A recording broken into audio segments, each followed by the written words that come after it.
Tämä punttisalilla treenaava sisukas rouva on Pirkko poliisi. Mainio lainvartijamme. Poliisin työssä ei ihan heikko pärjäisikään, mutta silloin tällöin Pirkko on hieman huolissaan.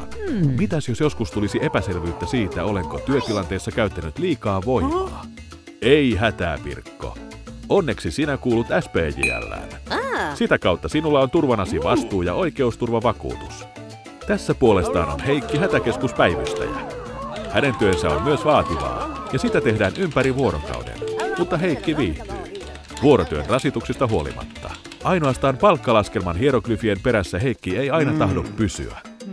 Onneksi voin aina kysyä neuvoa liiton luottamusmieheltä. Oli se hyvä, että liityin heti valmistuttuani SPJ:ään. Sitä kautta selviävät nekin asiat, joita en itse huomaa edes kysyä. Hyvä Heikki.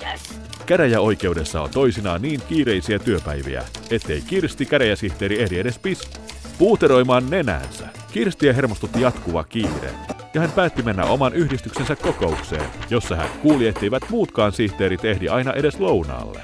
Kaikilla on niin kiire työssään. Asia päätetään viedä eteenpäin, yhteistoimintakokoukseen, koska yhden ihmisen valitukset kaikuvat helposti kuuroille korville. Onneksi SPJ:ssä osattiin auttaa tässäkin asiassa.